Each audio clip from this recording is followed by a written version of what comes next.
Samsung Blue on another fantastic series.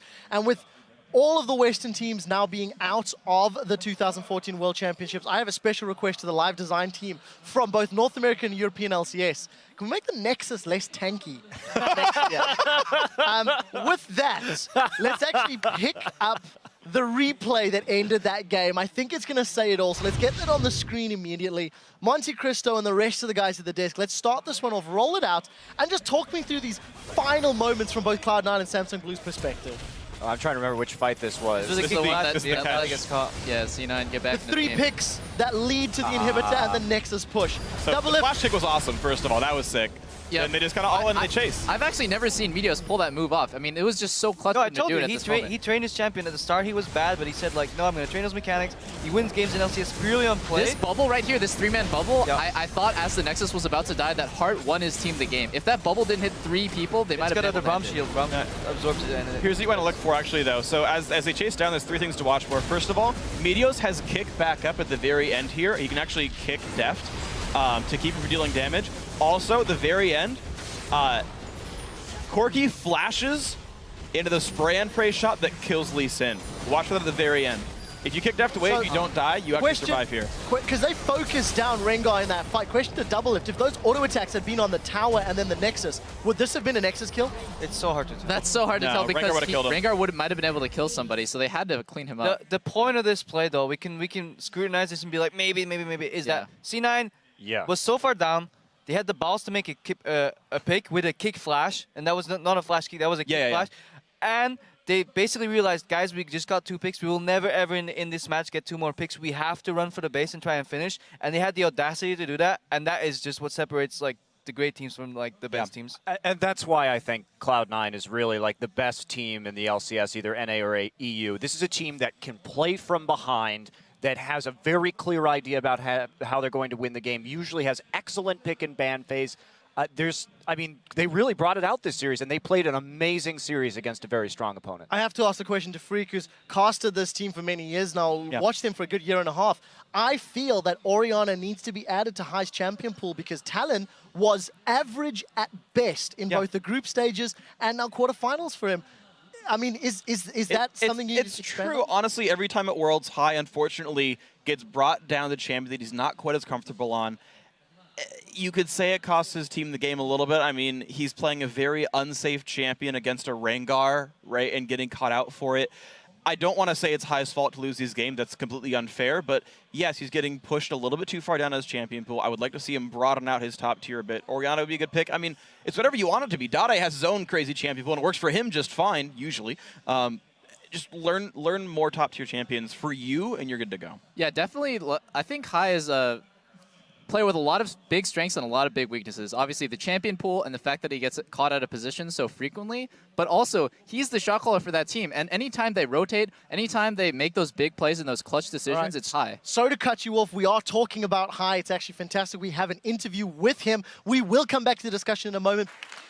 Thank you very much, Shucks. Congratulations once again to Cloud9. I think they can walk away proud of their performance at Worlds. A few small improvements, and maybe they could have made it to the semi-finals. Let's talk a little bit more about Cloud9 before talking about Samsung Blue and rounding out the day, Crepo.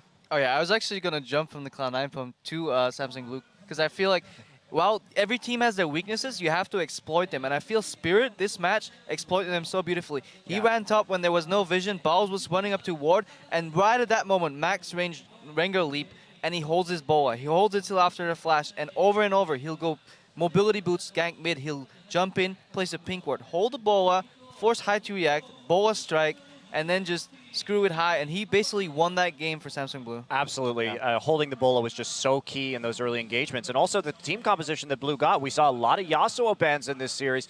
Instead, Cloud9 opted to ban the Ryze this game. And I feel that was a mistake because that meant pretty much that High couldn't play Syndra here. And it kind of actually forced them onto the Talon pick a little bit awkwardly. And Dade's Yasuo is terrifying. So, Freak, let's step back a little bit from the micro, maybe talk about the series in general. Sure. Samsung Blue 3 games in a row, punishing Cloud9 for their mistakes, and Cloud9 had quite a few. I think when they watch these replays back, they'll learn them.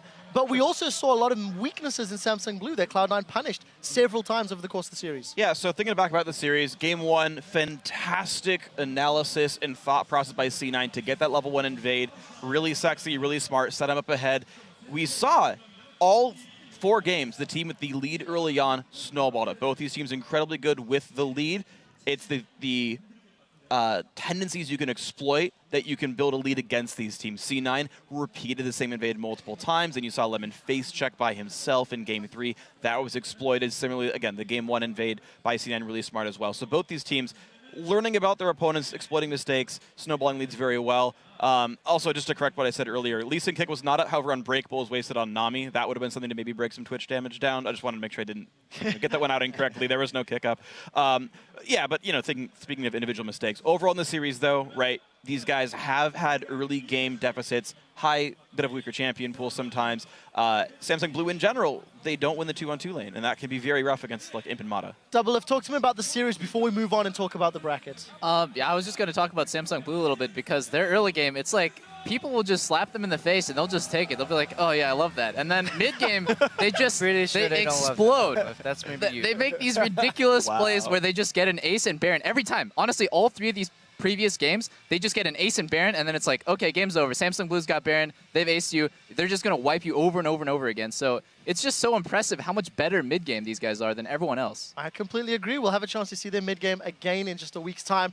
With another quarterfinal wrapped up, let's actually take a look at the world's bracket and see how 50% of the quarterfinals have shaped up. Both Samsung organizations coming out above their American opposition 3-1. And that will set us for the team kill semi-final between Samsung White and Samsung Blue, yet again on Korean soil. Bottom half of the bracket is going to be a China versus China matchup tomorrow. It'll be, of course, between Starhorn Royal Club and Edward Gaming, and then followed that by Najin White Shield and OMG. I just very briefly want to talk a little bit of hype about tomorrow's quarterfinal matchup between the 2 Chinese squads. There's a bit of discrepancy between our analysts about whether EDG are going to rise to the occasion considering it's against friendly opponents, or whether or not Starhorn Royal Club's going to choke. Where do you find yourself leaning towards, doublelift? Oh man, it's so hard. I think EDG, just because they're so consistent and they, like Freak said before, they always step up when it actually matters. But it's just really hard for me to tell. I chose, I think, 3-2 to EDG, but it could go either way. I wouldn't be surprised. Damn it, doublelift, predictions are tomorrow. Sorry. Freak, where are you leaning to build up some hype for tomorrow's match? Well, for me, building hype, I'm just going to go against you and say 3-2 for Starhorn Royal Club, just to screw with you also as well. I mean, we can battle. It's fine. Your item build sucks, so I'd win the 1v1s. No, but you built a Zephyr second item on Vayne. Like, I don't know what you're doing.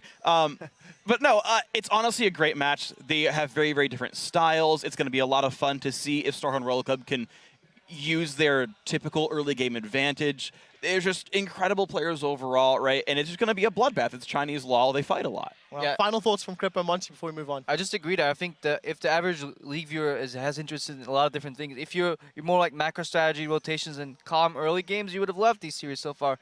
If you just want full-on brawl fest, you're probably going to love tomorrow a little more. I'm going to love tomorrow. I have no idea who's going to win. I'm leaning slightly towards one side, which is Royal Club, but honestly, I don't watch enough LPL throughout the entire season to 100% be right here.